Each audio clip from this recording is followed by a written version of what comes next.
कई जगहों में परमेश्वर के लोगों ने इस पुस्तक को ऊंची आवाज में पढ़ना या तो यीशु मसीह की दुल्हन के लिए आप जो कह सकते हैं, क्योंकि शैतान इस पुस्तक के बारे में जानता है।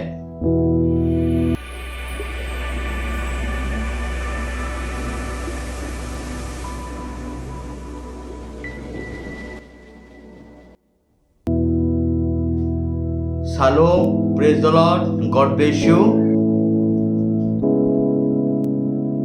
हालांकि मैंने प्रकाशित वाक्य पर ध्यान दिया कि 65% लोगों के लिए इस पुस्तक मोहर बंद है और 99% लोगों के लिए प्रकाशित वाक्य की छोड़ न्यू टेस्टामेंट का पुस्तक सब अध्ययन करते हैं। लेकिन कई जगहों में परमेश्वर के लोगों ने इस पुस्तक को ऊंची आवाज में पढ़ना हमेशा उनके लिए प्रथा रही है, क्योंकि उनके नजर में प्रकाशित वाक्य 1 अध्याय 3 पद के अनुसार जिस प्रकार लिखा गया है, धन्य है वो जो इस भविष्यवाणी के वचन को पढ़ता है और वो जो सुनता है। इसका मतलब इस पुस्तक को फुलपिट में पढ़ा जाता है, लेकिन उसके पीछे ये भी लिखा है, इसमें लिखी हुई बातों को मानते हैं अर्थात काम में लगाते हैं। उनके लिए अंतिम यात्रा का समाप्ति पर है, क्योंकि समय नजदीक है।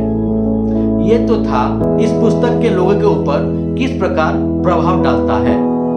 इस पुस्तक लोगों के ऊपर डर पैदा कर देने वाली बात बन गया है। जिस प्रकार प्रकाशित वाक्य 22 अध्याय 18 और 19 पद के अनुसार इस प्रकार कहता है, मैं हर एक को जो इस पुस्तक की भविष्यवाणी की बातें सुनता है गवाही देता हूँ कि यदि कोई मनुष्य इन बातों में कुछ बढ़ाए तो परमेश्वर उन विपत्तियों को जो इस पुस्तक में लिखी है उस पर बढ़ाएगा, और यदि कोई इस भविष्यवाणी की पुस्तक की बातों में से कुछ निकाल डाले तो परमेश्वर उस जीवन के पेड़ और पवित्र नगर में से जिसकी रचना इस पुस्तक में है उसका भाग निकाल देगा। इसी कारण लोगों के अंदर प्रभु की दंड को जानकर इस पुस्तक को ध्यान नहीं देते।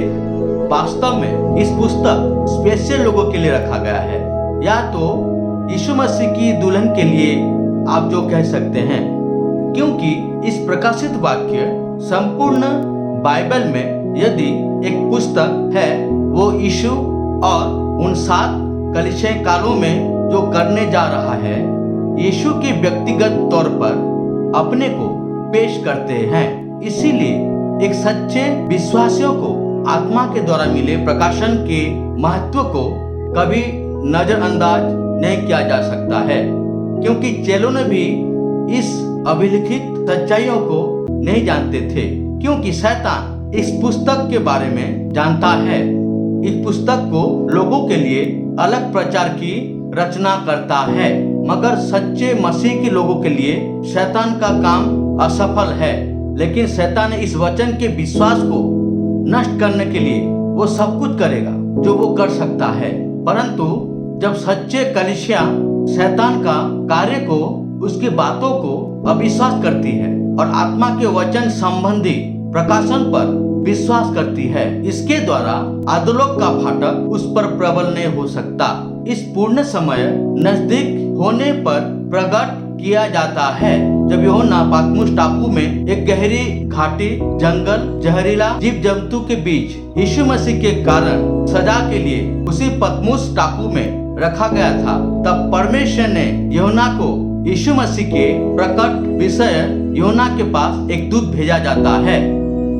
इम्पोर्टेंट यह है कि परमेश्वर जब इस पृथ्वी में जरूरत बातों को बताने का प्रयास करता है, उससे पहले वो अपने दूत को हर समय भेजता है और वही दूत परमेश्वर के सम्मुख हर समय प्रस्तुत रहता है। जिस प्रकार मरियम के समय में लूका 1 अध्याय 26 पद के अनुसार, दानियल के समय में आप दानियल की पुस्तक में पाएंगे, और जिक्रिया 1 अध्याय 9 पद के अनुसार। इस प्रकार हर समय अपने लोगों के लिए, इम्पोर्टेंट बात के लिए मैसेंजर को भेजता है, उसी प्रकार यूहन्ना के पास एक मैसेंजर भेजता है।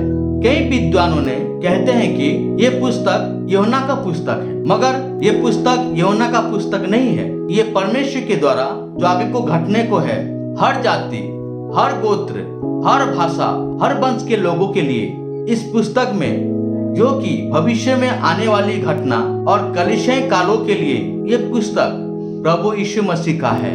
यीशु मसीह का प्रकटीकरण रूप है, मसीह के भावी कार्यों का प्रकटीकरण है। आमीन।